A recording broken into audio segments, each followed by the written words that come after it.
This meeting is called to order. Again, the evening will open up the evening with public comment. Does anybody wish to speak? One person. Take that. And you'll just take your name, your address for the record. And Brandon Olson, 33 Southern Road. Just wanted to take a moment to recognize Fletcher resident and a neighbor of mine, Emily Hawkins. Emily's a junior at North Henderson High School, and on April 20th, she was traveling with her boyfriend on Patty's Chapel Road, and another motorist coming the other direction, driving recklessly, trying to crest that hill at the cemetery there, left the ground, lost control, head-on collision. It was a terrible, terrible wreck. Emily broke her collarbone, fractured 2 ribs, punctured her lung twice. She spent the night at Mission Hospital, came home to recover.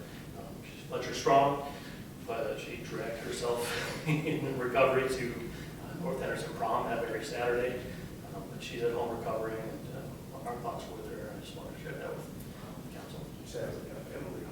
Emily Hawkins. And she goes to North. She's a junior at North Henderson.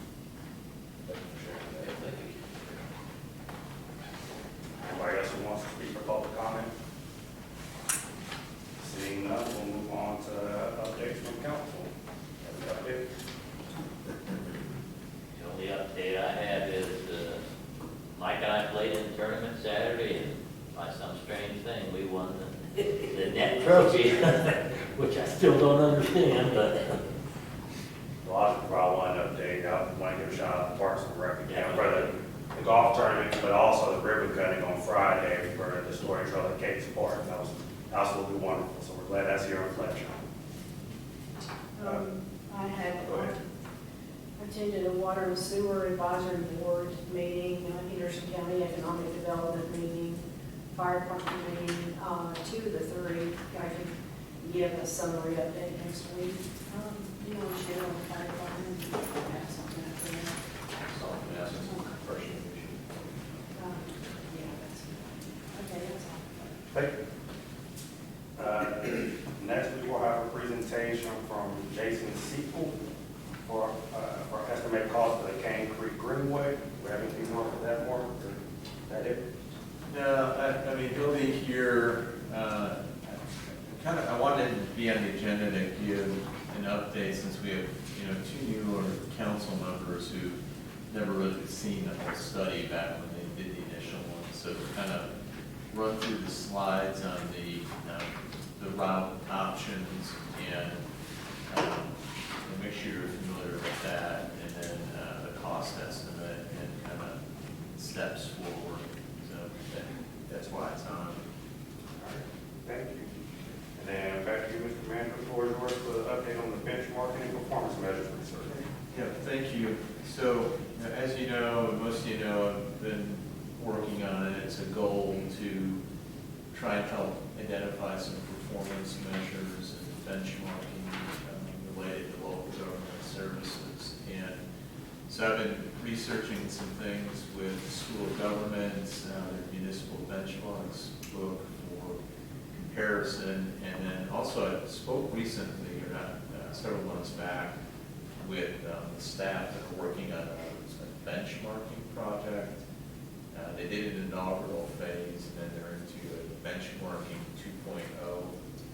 Basically, they're trying to get communities, and they get a little bit better at the larger community level, but trying to get some smaller municipalities to participate. And what benchmarking is basically some pre-established levels of efficiency, effectiveness in different areas of common municipal services. So they've developed a spreadsheet where it articulates some of these things, and it's from trash or solid waste collection, recycling, parks and rec services, police response times, other things within that, and then you can compare it to other communities.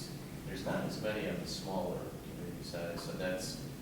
I'm trying to look at this as an opportunity to kind of to enter that fray of measuring this, comparing, and I gave you some other specific examples on this and what these look like, and I can forward the spreadsheet and share that with you. It's a lot of information to go through here just within a single agenda item.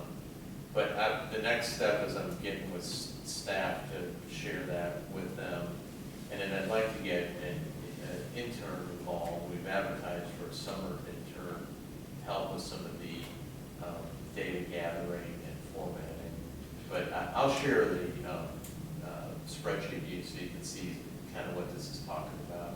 It's looking at, like what's the cost for solid waste collection, versus our population, tonnage, how frequently the routes are collected on time, the number of collection points, and they basically put this into ratios where you're trying to meet a certain standard. So, and some of it's data, some of it we're trying to get into information where are you hitting a certain standard, and then you collect it over time, and it helps you to see how you're doing, improving, how do you make a change, and look at doing something differently, making tweaks to how the service is provided. What I'm really hoping to get out of this in the end is we've got greater analysis on how we're providing the services, cost, quality, those types of things, and then sharing the results with you all and getting feedback and maybe establishing different performance So are benchmarks these or all targets. canned categories that other municipalities also have, or do we come up with our own, or is it a mixture of both? We can do a mixture of both. The benchmarking template is kind of predetermined. I don't know if I would say can, but a lot of Other people are measuring the same Yes, thing. Yes, Okay. yes. And there's not a lot in the smaller communities doing it, so they're encouraging, and they're excited to see, when I was reaching out to them, that we're interested in considering doing this. But there's other performance measures aside from that I'm trying to incorporate into this that aren't just these standard, ratios of cost of service. So those might be unique to us. Yes. Who pulls where do you get the data from, and who does the grading? Is it just the staff, or do you got community members, or is it? The staff gathers the data. So nothing, it's not like a community survey that actually asks the residents, how is Fletcher, how's Fletcher doing in their services? It doesn't in the benchmarks, but that's not to say you can't ask the community to. And I know you have interest in doing an engagement survey, Yes, which they could get into some of those questions. And some of the feedback from that then can help us look at, okay, well, maybe there's something we can start measuring and then have a specific goal towards improving it to a desired Because I know level. a lot of towns and municipalities do a community service survey. So basically, like, how is, in your opinion, or different things, is the police department function in these areas, Parks and Recs function in these areas and stuff. It kind of puts a grade on in their eyes. We're asking citizens to give us a grade. That's what it's for. Yeah. That's a different, It's different, survey. but that information then, that's in that feedback can be incorporated into this, then we, revise or craft something different than just the benchmark data. It's a lot to put it together, and that's why between staff and I'm thinking the intern could help a lot with some of the data gathering and formatting. Although the school government's done a really good job on the benchmarking to I would think determine that- a template of these things. I haven't seen it, of course, but I would think that if they're doing a benchmarking project that lists the common services in order to compare apples to apples, you're probably gonna have to do the same as what they list for all municipalities, but maybe have some sort of a way where there's some other comments that would be added. Otherwise, if you add a lot more to what they've already created, I would think they would maybe have to go through your data and try and pick out what is synonymous with other municipalities, or, do you understand what I'm saying? Yeah, I know what you're saying, it's, Like, you don't want to reinvent the wheel, but you do want that opportunity for Right. residents to be able to make There's- other yeah, additions. and there's gonna be things we do differently than, you know, straight recycling collection or solid waste collection or calls for service or some nuances of police service or in Parks and Rec, and how we do some things. So, yeah, there'll be some challenges in, you know, making sure that the apples to apples, but also customizing it based on what are some things we want to track that, as, in, you know, the whole purpose of this really is to have meaningful impact, that, you know, we're doing things efficiently, we're doing them effectively as far as satisfaction of the public on these services, and doing it in a cost-effective way. I'll say for one, I'm excited about it. I think it'll better help us better decision makers. Yep. In addition to that, I think it's a good way to report back to the public on the services that we're providing. Yeah.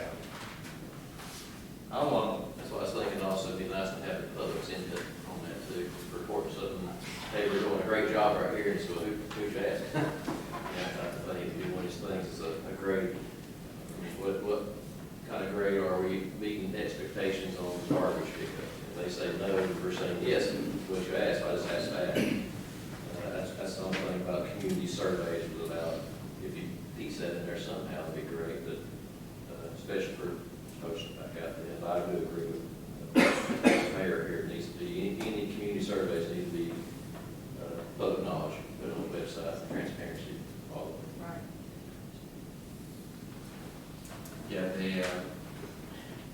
Yeah, we would, whenever that survey that we'd like to do is developed and formed, we would blast it out as much as we possibly can. In fact, in the recommended budget that I'll be presented to you on Wednesday, we increased the postage within town facilities, anticipating we do a direct mailing in addition to advertising it on the website, Facebook, the Blackboard calling system, just to try and communicate as much as possible that that's available, and encourage people to participate. Would be with the direct mailing, you put it with the taxes right there, so it saves some money for taxpayers. Yeah, we could do that, and then Yeah, that would so reduce it down, and that's a good suggestion. But just in the event, it takes our postage up a lot, and it's just a small thing. Won't be so big. I'm just giving an example that we're trying to plan for anticipating this going out, and just have a little more funding in place to make sure we get good saturation out there. And then the other big thing on that, then remember, is how well people respond to. Surveys have historically low response rates. So, Got out of the, I said filter, instead of Fletcher zip code, you get people from Buncombe County and tell you how what they like to see, and it's Fletcher residents inside the actual taxpayers. sure. So trying to balance that out's going to be very difficult. Yeah, you'll get some, to be sure, there'll be an outlier or two, and I say outlier, well, someone that's not in Fletcher. There's a Fletcher It's Post not- Office yeah, District. Not an Fletcher outlier Fire in District. terms of data collection, but not being within the focus area that we're trying to get feedback. But, yeah. Anything more from council? Seeing none, moving on to the next item on our agenda, number 6, is a discussion on the letter of support for Advent proposed development of acute care hospital in Buncombe County. And I'll tell you all a little bit of background why this is here today. So Advent Health applied for a certificate of which in North Carolina law requires a field need for the 67 acute care beds in Buncombe County. I saw Graham Fields, who is the assistant to the president of Advent Health Hendersonville. He said they were seeking letters of support for the applications that they are submitting to other government organizations. At this point, I'm not aware if they've been successful or not in getting those letters of support. But I told them I'd put on the agenda if you would draft me a letter and see what you all's takes on it. I'm not opposed to the letter. To be honest, I don't particularly have strong feelings. Since this is in Buncombe County, HCA also applied for the certificate of need. But nevertheless, I do believe that Advent Health has been a great partner in our region in healthcare. It's certainly a regional issue. So I'm a little bit in between on support, but if the council would like to move forward with the letter, I'm happy to. If not, I don't have any strong feelings opposed to it. My own personal thing, I fully support it. I think it's quite obvious that Buncombe County needs some healthcare competition. Sure. Everything under one basket is not good in the first place. Yeah, like I said, healthcare is a regional issue, so it certainly impacts Fulton, Fletcher, and Henderson County as well. I spoke on the Buncombe County side about this, and as well. One thing they can't really nail down what I've asked them is, what's the location of Buncombe County? Is it Yeah. South Asheville, is it North Asheville, is it East Asheville, and is it done by population and stuff? If it's South Asheville, that supports our residents, which is right here. But they could not give me a actual pinpoint, so that's I'm not not sure right. that far along. Yeah, you're right. But, hospital, I feel that there's always a need. I see it's Buncombe County, I'm not going to get into HCA about some of the stuff that we see. But I agree with Bob that some competition and also some more beds so we can get these people in and out of the hospital for that. I would agree with it. I don't have an issue with it at all. I'm Okay. supporting that. Sounds like we have a majority. How about we just go ahead and vote on it tonight and take it off the agenda for next. Either that or move it to consent, whatever you rather do. Let's just move it to consent for next week. Okay. That's fine. Thank you, Council.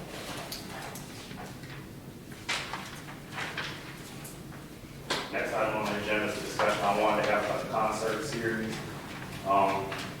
First and foremost, I know last year we did the concert series with Blue Coast.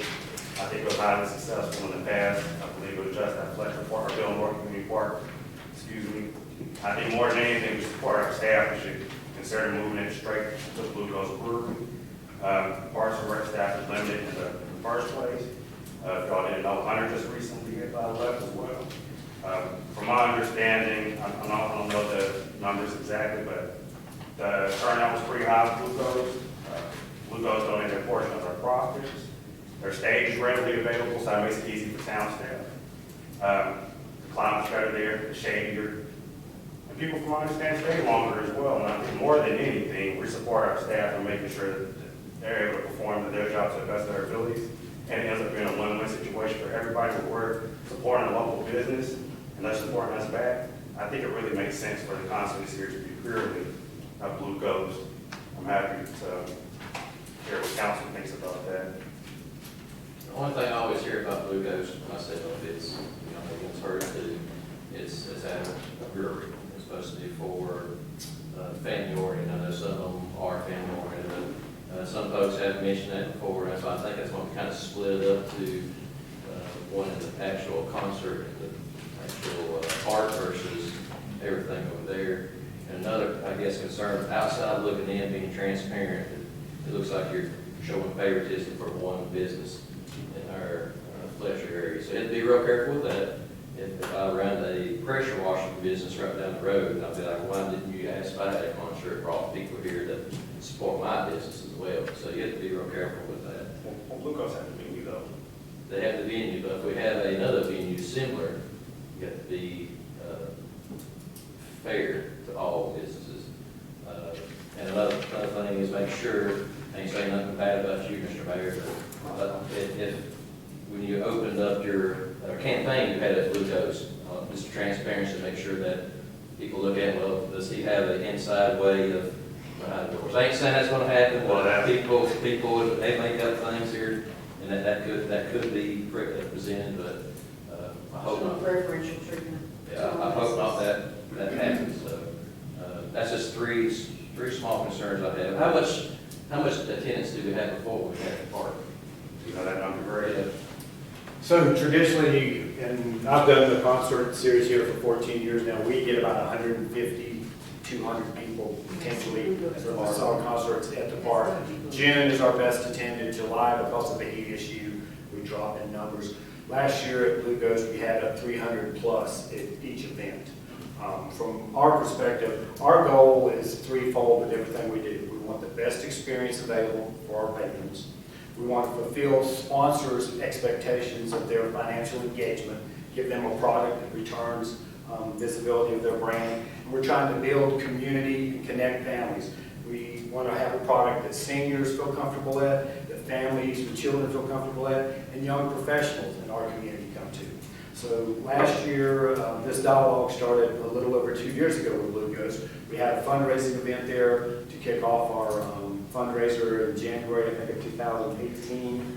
We did an event there, very successful event. So we started dialogue, maybe down the road at some point there'd be an opportunity to bring the concert series over. Because of COVID, we felt at the time that was a better venue. Just again, we knew that the amount of people that would be there was a smaller footprint than maybe what was at the park as we were coming into 2020-21. That's backwards, they opened a smaller footprint to put more people in. No, their More meadow, their outside meadow is huge. Oh, yes, So huge. I'm talking about the number of people. Yeah, he said backwards. The number of people that we have in the park. So they have a great venue. The Firefly area is a great venue for a concert. It has an outdoor play space for children. It has shade that allows for seniors or families with small children to be in shade. Also, it had and this was we discovered by default the first concert we did there. There's an outdoor venue on the back side, porch-wise, that we were able to scramble and move the flashback band in during a tremendous rainstorm and still have the event. Had we been at the park, that would have been a canceled event because they had the permanent structure there. They donated $900 at the end of the summer season for our park development as part of the process. It's Was that obviously not for us. money- Was that, I'm sorry to interrupt, was that not money that portion or percentage? They donated a percentage. Yeah, I think it's from the 10. concerts. They Right. donated a percent of sales from each concert night. Okay. It allowed our staff an easier setup timeframe because we could set the stage up to start the summer and stay there till the end of the summer for the sections that we added. They have a stage, and we added 2 10-by-10 sections to make it a bigger stage. And then, just in general, the experience and feedback we got from patrons, because we walked around the property, talked to people at the event, was very, very positive. So from a operational standpoint, we feel that last summer and going into this summer, it would be a great partnership. We're open, if a second venue opened in this community, we'd love to have that dialogue to say, okay, what can you offer as far as space, what kind of partnerships? We have a great partnership with Hunter Subaru. They came on board as a sponsor of the event for $2,400, and they love the location because it's close to their business. They can bring their cars over, they can promote their product, their staff can come over after work and enjoy the concert. So, but as you see on the schedule, we're currently set to have June concert at Blue Ghost, July concert at the park. How many people does it take to set up that in the park? It's the 4-man operation. It's about a 2-hour process to set our stage up, take the stage down. They're able to move the July concert to Blue Ghost, correct? Well, we could, there's that availability, if that's council's pleasure. If council wants us to stay with one here and one at the park, we're more than happy to do that as well. And there's no donations if you're at the park or any income? Well, Profit? in the previous experience, when we ran the concession stand, we would generate concert revenue off that. Currently now, with our situation, that was leases that. Yeah. They would be there and be operable for the July 8th concert. We would get donations from the June concert at Blue Ghost, depending on what percent they wanted to do for the night. Of course, I don't know, I've never been to Blue Ghost, so I ain't saying nothing bad about a business in our community. I guess I need to go over and actually put eyeballs and see what it's all about there. And to be quite honest, most of the individuals that were enjoying adult beverages were inside the building side during the concert, because I walked the property to kind of check on that. We had a few that were enjoying adult beverages out, but it was spread among, and I don't really, my wife does not like alcohol at all. She's come to our concerts, and she said that meadow area was just a much nicer experience as a concert attender. And it is a very friendly, family-friendly area. That might be something to put on our survey is, you know, what does the citizen want to see? I know we keep saying it's for our staff, but he really focused on it's for our citizens, actually. I know staff, it's hard on staff. Well, and one of the things, the reason we reached out was in the competitive arena in musics and venues in Western North Carolina, Hendersonville, Asheville. You've got Rhythm and Blues concert series in Hendersonville on Thursday night. It's very competitive to get an audience anymore. 5 years ago, 6 years ago, it wasn't as competitive. So, you know, we want to make sure our product is at least given a choice for people. Just something we've observed over the years is that, and this is not, I'm not saying this advocating for it being at a craft beer place, but our attendance has just continually dropped at the summer concerts. And I think it's because 15 years ago, you didn't have this proliferation of the craft beer, the wine, and places. And what's happened is the bands, that's where people are going to watch them now. They're not necessarily going to a public, just because there's so many other options to go watch that now in other places. It's almost outgrown its appeal to an extent at the park, and it's you know, maybe we don't do those summer concert series anymore, and just because it's hard to get people to come out there because they have so many other options to go listen to music. And plus, Greg touched on it, when you get into July and August, where we have our music in the park, everybody in the audience is staring into the sun. There's virtually no shade, and it is just hot as dickens. Where over at that brewery, they've got huge trees and stuff that creates a lot of shade. So there's more options, I think, over there for people. I'm like Trevor, I'm just gonna go ahead and see. I think I've been there one time, but that was a long time ago. You all need to go, really. Just take a look at it, I think it'll surprise you. I think you'll find it to be very pleasant, very family friendly, truly. I don't have a problem with Blue Ghost, actually, I'm friends with Zach. I think it's a wonderful place, but when you drive by there, it is packed, they're running out of places to park. If you were to go around and ask anybody that's at that venue, of course they're gonna tell you they love it because they chose to be there. If you decide, if, you know, Preston and you yourself or whoever wants to have it at Blue Ghost, it's perfectly okay because it's not my choice, but what I've heard whenever I had conversations over several months that they missed it in the park. But it's okay. If you don't have it in the park, they're gonna go elsewhere. And they've always gone to, and again, it's not my choice because if I really wanna hear music, I'm gonna go to Blue Ghost or Hendersonville or whatever. But that's what they'll choose to do. They'll choose to go to Hendersonville and they'll pick out some other small towns that actually have a band with music and not just at a brewery.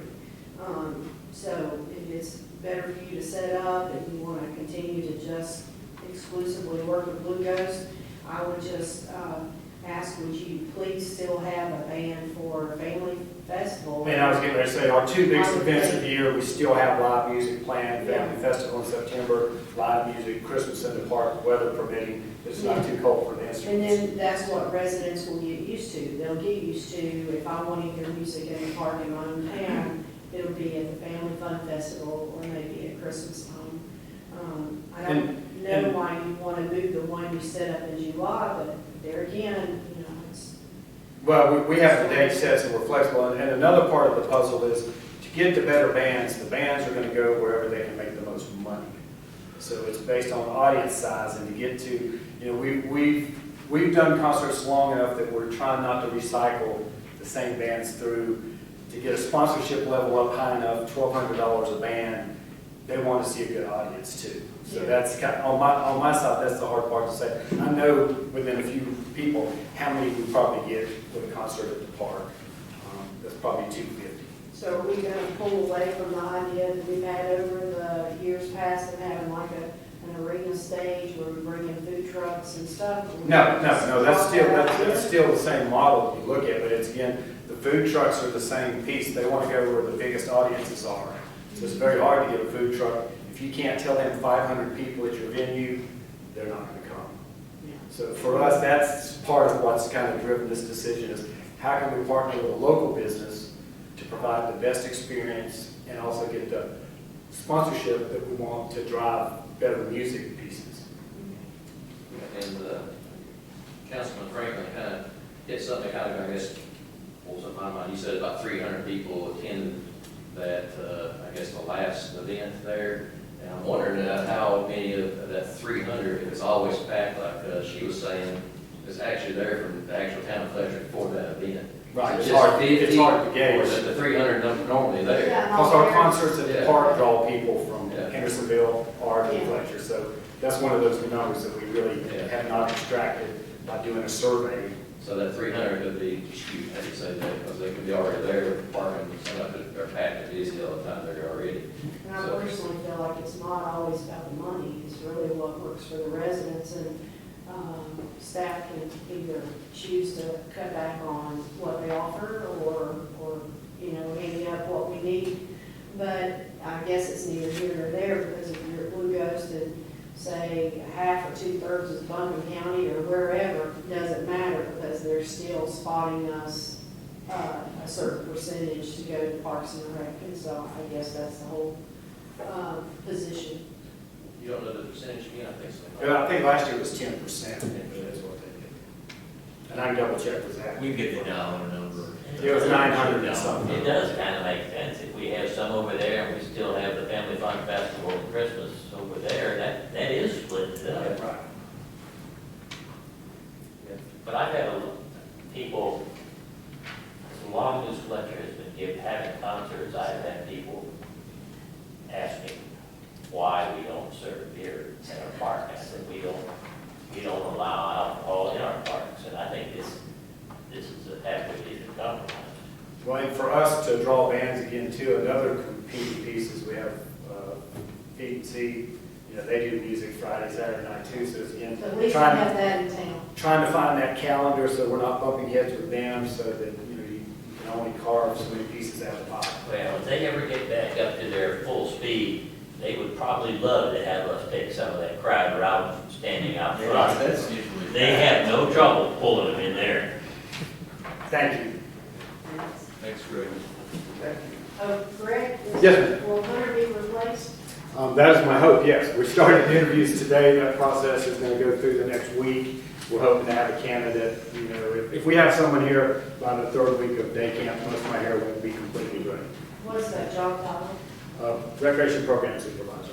Okay. Have you thought about anyone from your summer camp? We did have one candidate that has been a camp director previously, was one of our candidates. Okay. All right, thank you. They want to count one line?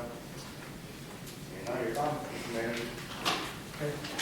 The mayor, council, just update on our ongoing demo project here, our demolition project.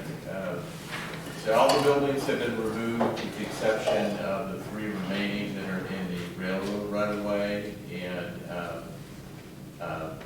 our tenant on there, so Fletcher Lawn and Garden, Mr. Johnston, is clearing the remaining materials off. It's essentially all cleared out. So I've communicated back with D.H. Griffin, the contractor, and they'll be mobilizing this week, as soon as possibly tomorrow, to remove the 3 remaining buildings on there. So with that, once they're done with it, the site will be cleared as far as demolition. So it's nearly complete. I would estimate in May here it will be totally done on the demo.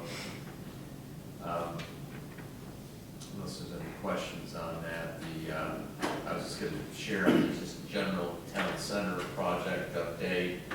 So our developers continue to work on some due diligence items. The biggest one hanging out there has been they have to do what's called a traffic impact analysis. And I shared with you a little bit that they had the preliminary results, and now they have to meet with DOT to go over kind of what their recommendations are.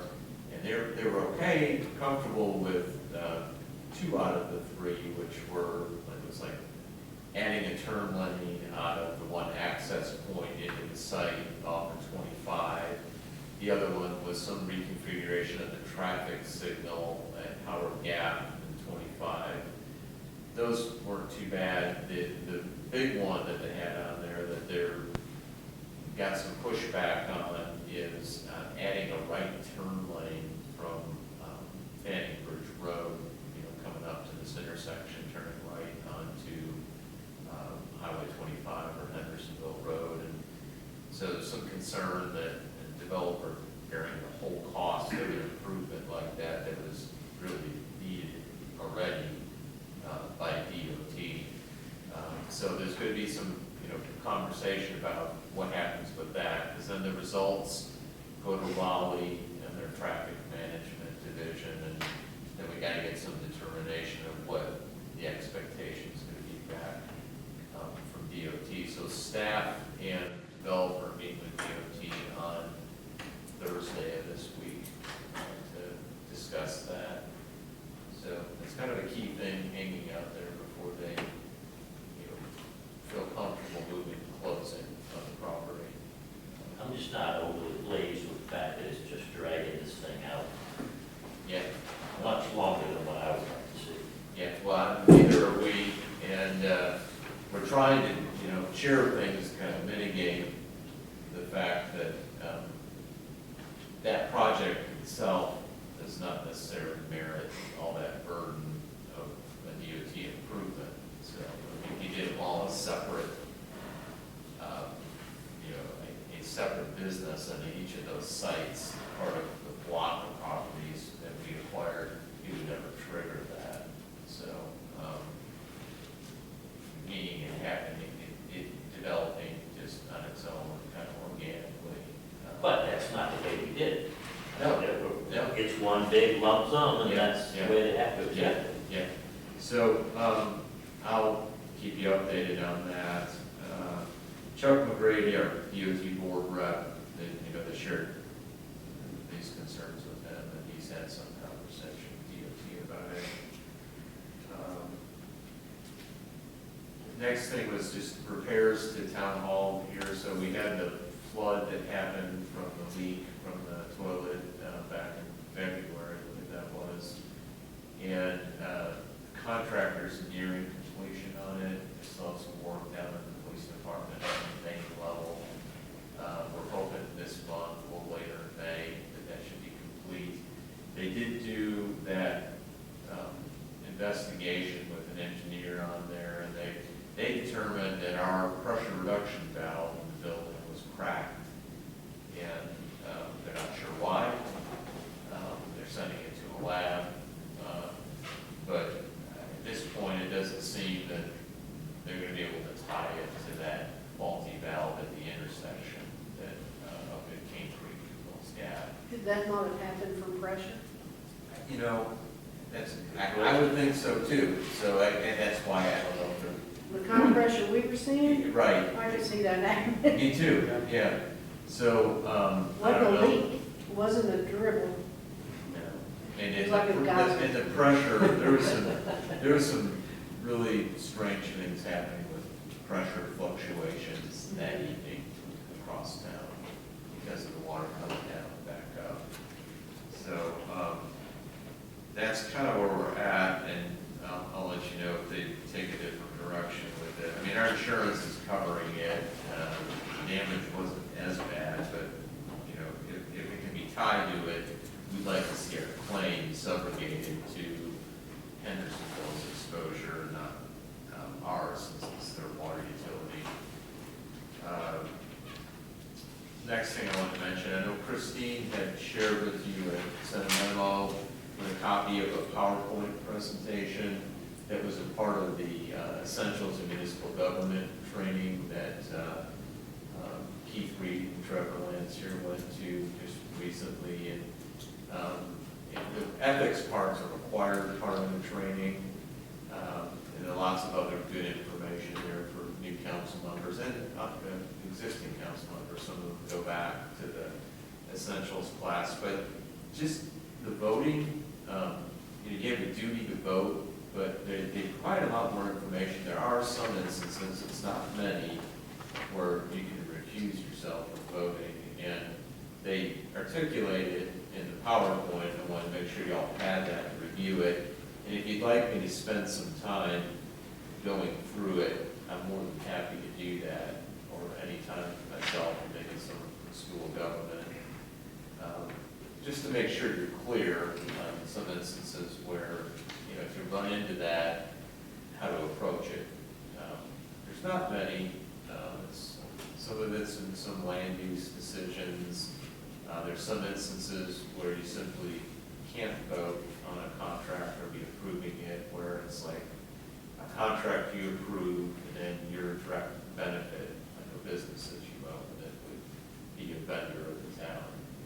There's some instances like that. We don't run into that often, but it's just a good review. So if y'all want to spend any time with me on that, or if you're just comfortable going through it, you have questions, please let me know, because it's just good to know this in advance if you run into that potential conflict. I think one was on that, as you and there, Mark, we discussed, was if you're on a nonprofit voting board, Yes. and you make decisions here, it's a conflict of interest. Is that Yes, correct? yes, and that's, thank you for bringing that up. So if you're, on the board of directors of a nonprofit that's receiving, let's say, funding from the town, and we have one very large one, Fletcher Fire and Rescue is technically a nonprofit entity, and, we have a couple council members that are on the board of directors, so they gave some guidance, like, so when you get to the budget. Now, Mark, I think I read that policy recently. Is it for municipalities with residents of 10,000, or it applies for municipalities with over 10,000 residents? I don't know that, I don't remember them saying that threshold. I'll go back. I would double check that. Yeah, okay. So theoretically, if we have a decision that deals with Fletcher Fire Department, the two of them would have to step aside. That's what they would, if we're a voting member of that board. Yeah, We have so- to excuse ourselves from that vote. So, it Well, doesn't hard to mean, get it it. doesn't mean you can't deal with funding something Right. that you value, which obviously we've got it ongoing because we contract with Fire Protection Services. It just would mean, for example, Trevor's on there, and then when you adopt the budget, there would be that part of it, you'd be like recused from voting on it, and take that out separately. So, that's just a good example of one of the ones, and that's a new Are one. you the only voting member now? Are you still on She is the alternate. alternate? So between the two, you only get one vote then, I'm sure. on their board. And double checking and seeing that that board is, that position is a voting position, we're still having to clear it on that exactly. Yeah, it's always been a voting position. For the alternate? No, Oh, no, just in primary, general, okay. on that board. Right. And then the question came up last meeting about it. Either you're a liaison or you're a voting member also. I think it's 15,000 actually. If you double check that, I'm almost positive it applies to municipalities with 15,000 or more residents. I will, what you might be thinking about Or I might be is doing mistaken. business with the vendor. Okay. There's an exemption for that. It's just because some smaller communities, you only have so many, it's a little different here, so part of a bigger metro area, but you only have so many businesses that you can do business with, and it really hamstrings you to find a vendor that, buy a product or do business with for the services you do. So, I'll have to check that out. But there is one on population like that, but I think it's check, because I just had somebody send me a text today about that. Actually, that's why I Okay. called. Yep, will do. Unless there's any questions on that, I wanted to just bring your attention that we've had some more requests for traffic surveys or studies, and we've had some, and we've done this from time to time. Public Works has equipment that we can do traffic monitoring, and we call it a traffic survey. And it gives the traffic counts, the size of the vehicles, like different classifications of vehicles, speed. There's a bunch of data that it gathers when we put the equipment out. We've done it before on Presley Hill. We had a resident several years ago ask about it, and then the same residents asked again. So I think they just completed the 7-day period where we gather some data and we can share the results with you. It didn't quite support doing some of the measures that they wanted, like they suggested speed bumps in there, or traffic cables, or some other more technical term for speed bumps. And, you know, things like that, or the speeds aren't quite what people are saying, or, you know, visualizing in there, or observing, and it's usually smaller. Some of this is being tied and cut through traffic too. So, you know, with various construction projects we have going on here close to us, like I-26, we've got issues of people cutting through, like, so the one at Presley Hill Road that I was just mentioning, there probably is some cut-through traffic now happening. And there again, there's nothing illegal. That's No, there's really not. cutting through. It's There's not. public road. From- Speed issues, yes. Yes, from, you know, Cane Creek, Presley Hill, back to Hendersonville Road. Same thing in South Chase, and we've done traffic monitoring equipment out there. The other one was a resident asking for something on Tulip Tree Court, which is a street off of Rutledge that goes into Windsor Forest. And he was also asking about on Fanning Bridge Road. I've sent that request to DOT, like near the entrance to Windsor Forest. Maybe just observing a lot of speed going on. So some of that's police enforcement, targeted enforcement, which they do on Fanning Bridge Road. But it helps to get the data in and look at it and see, well, how much are people on average going over the speed limit, and how much are they going over the speed limit? So that's another thing that helps in conjunction with our police department. I'm thinking about targeted enforcement out there.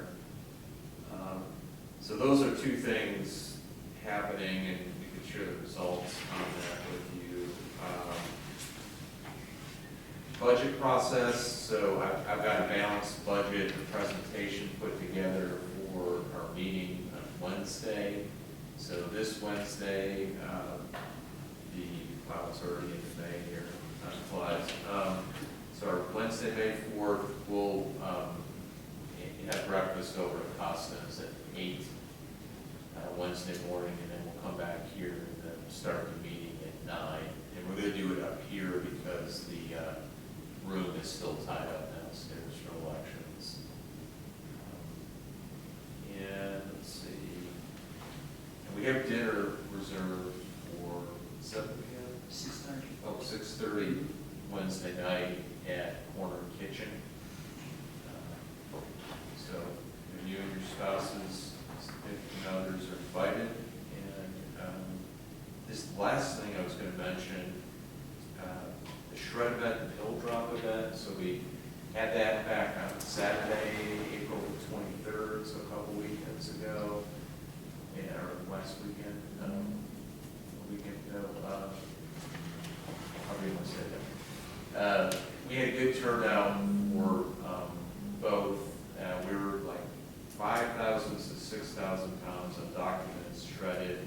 They don't have a count on the medication right now turned in, but they have to somehow catalog that, and they haven't got that down and over to the sheriff's department to give them a total. So it's destroyed over at the sheriff's department.